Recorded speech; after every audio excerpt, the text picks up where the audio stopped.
mas é problema principalmente por estar no meio de uma rota de grande trânsito, de grande movimentação de importantes reinos da época, né? O reino faraônico, o reino do Egito e os reinos do norte, hititas, assírios, babilônicos, e transitavam por essa região com seus exércitos. Então, um agravante a mais, os filisteus, um povo bélico, um povo aguerrido e um povo que há muitos séculos já está nesta faixa, guerreando desde a época aí da entrada de Israel nesse território, o território cananeu, a tomada de Israel, as guerras que vem travando contra os filisteus, inclusive a subida de Davi ao poder, dá-se na época em que ele consegue dominar, consegue vencer os filisteus. E Israel segue aí com combates intensos contra os filisteus, não somente contra os filisteus, bem como contra os fenícios, não diretamente os fenícios, mas alguns povos, por exemplo, que se aproveitam do território fenício para invadir Israel. Os assírios farão isso, primeiramente destruirão Tiro, destruirão o reino fenício e, seguido a isso, avançarão contra Israel, quando então conseguirão dominar e deportar os israelitas para outras regiões. Os israelitas que ficam na terra se misturam, o que vai dar origem à raça dos samaritanos, tá certo? Então tem a ameaça dos filisteus, tem a ameaça dos povos que vêm pelo território fenício, eles têm que defender o território também dos arameus, tá certo? Os arameus que vêm do território dos sírios. Então constantemente os sírios invadem, tentam invadir, guerreiam contra Israel, demandando a sua resposta, né, demandando atitudes atitudes que assegurem a Israel o domínio sobre o seu território, né, mantendo os sírios fora do seu território. Então com isso desgasta, tá? Sempre um desgaste, né, de Israel com essas grandes nações que estão combatendo contra ele e que acabam exigindo dele a atitude de afirmação das suas fronteiras, né? A atitude de afirmação das suas fronteiras e da integridade nacional, né? Da soberania deles sobre esse território. Então Israel com certeza teve muito mais problemas para se manter como um reino do que Judá. E para Israel, mais ainda do que Judá, seria necessário uma linha dinástica estabelecida, forte, né, e com uma sucessão muito bem definida, que foi exatamente o que eles não tiveram. Não somente os filisteus, os povos que transitavam pela Fenícia, os arameus, os sírios, mas também os moabitas, que rápido se rebelam contra Israel, não são mais povos vassalos deles e agora começam a atacar Israel. Veja que o Mar Morto torna-se uma barreira natural para Judá. E ao sul do Mar Morto tem os edomitas, mas também tem faixas de deserto, que acabam sendo uma barreira natural que protege assim o reino de Judá. E o reino de Judá, um reino que está numa região montanhosa. Então também não goza das benesses que tinha Israel, com muita fonte de água potável, muitas plantações, né, com território vasto, só que por outro lado um território muito atacado. E o que Judá não terá as benesses, não terá os privilégios, mas por outro lado terá barreiras naturais que serão para ele de bastante vantagem. E muito mais importante do que essa questão geográfica é a questão da linha sucessória. Uma estabilidade política com a linha sucessória bem definida. A ideia dinástica acatada pela tribo de Judá e Benjamim. A capital de Jerusalém como centro religioso nacional estabelecida lá, tá certo? E a mentalidade do povo que está bem tranquilo, que está favorável a essa questão da sucessão dinástica. Com isso temos uma política muito mais equilibrada, uma política muito mais bem estabelecida.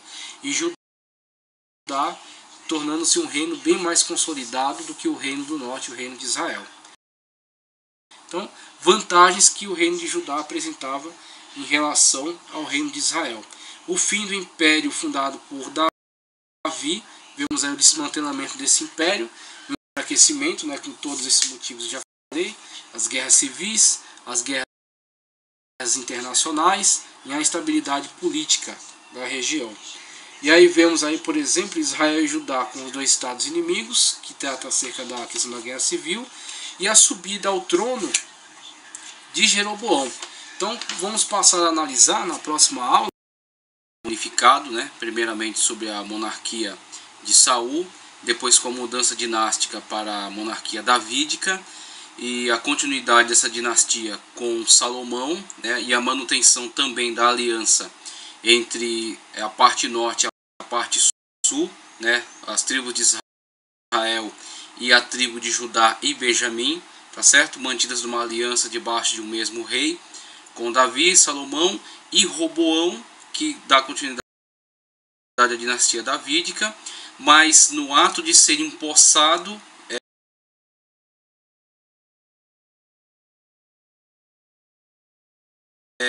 e ser confirmada a aliança sobre Israel unificado, comete um grave erro, dando ouvidos aos conselhos dos jovens que o acompanhavam, né, que eram seus colegas, né, e ignorando o sábio conselho dado pelos conselheiros da época de Salomão,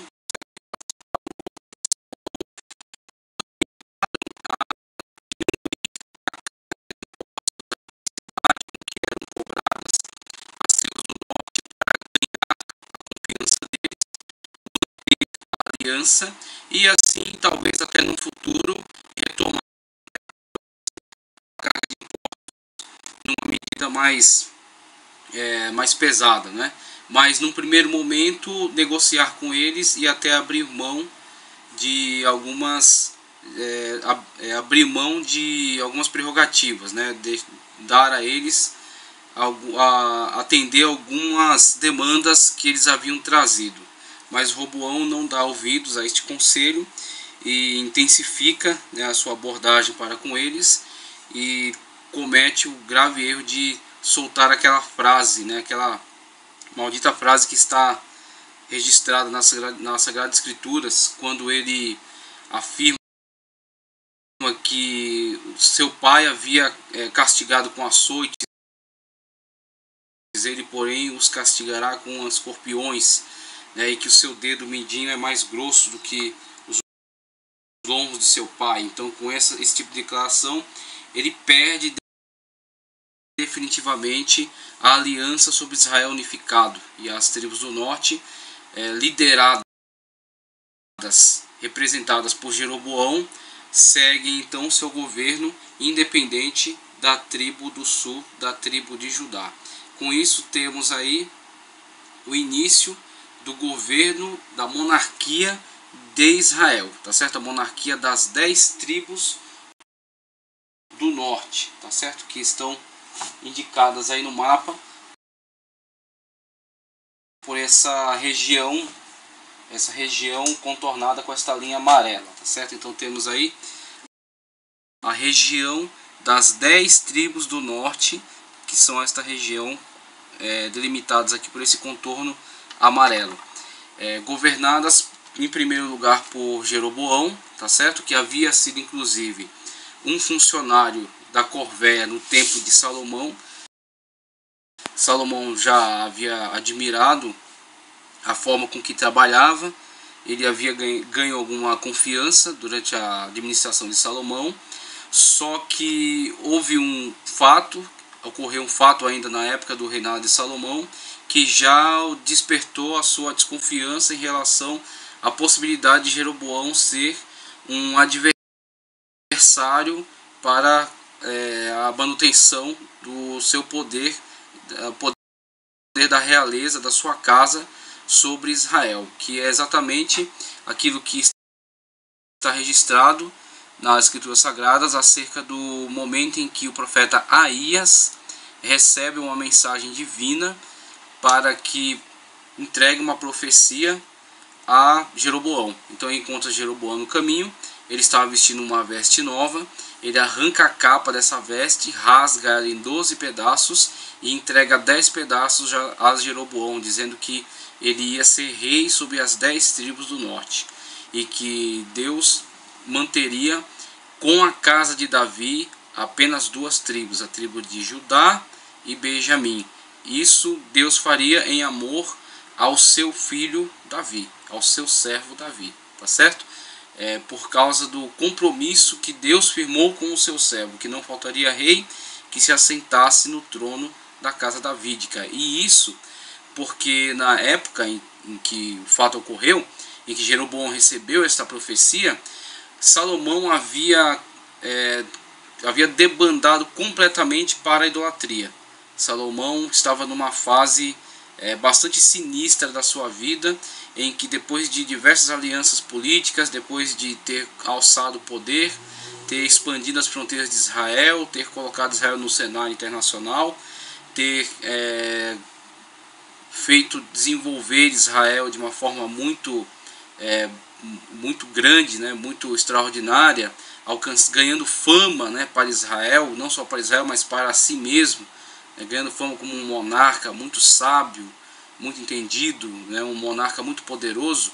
Salomão, diante dessas situações, diante desse quadro, deixa-se levar pelos cultos praticados por essas esposas com as quais havia se casado, para firmar aliança política com diversos reis da região, tá certo? Por exemplo, o próprio faraó, que consegue casar a filha dele com Salomão, estabelecendo assim uma importante aliança política com Israel. Salomão casou-se com essas mulheres, cumprindo um papel de estabelecer diversas alianças políticas. No entanto, ele deixa-se levar pelos cultos praticados por essas mulheres. As mulheres vêm para Israel e trazem um culto que elas praticavam na sua terra para com os seus deuses. E Salomão, na verdade, não apenas permite que elas permaneçam com esses cultos, mas ele inclina-se a estes deuses. Então, mesmo Salomão tendo recebido de Deus sabedoria, e essa sabedoria está se mostrando uma ferramenta muito eficaz no desenvolvimento do reino, no crescimento, no poderio de Israel, no entanto, ele tem sabedoria, mas é falta de obediência. Então, no que Salomão teve de grandeza em questão de sabedoria e de poder, de inteligência, faltou de obediência. Ele não se submeteu ao Deus de Israel, o Deus do seu pai, o Deus que levou o seu pai a este posto, a esse poder, o Deus que permitiu que ele fosse estabelecido nesse poder, o Deus que fez Israel crescer do modo como está crescendo. Ele não se submeteu a Deus, certo? Então, quando ele se deixa levar por esses cultos, essas deidades, essas adorações a deuses estranhos, a apostasia dele leva Deus a tomar esta atitude, tá certo?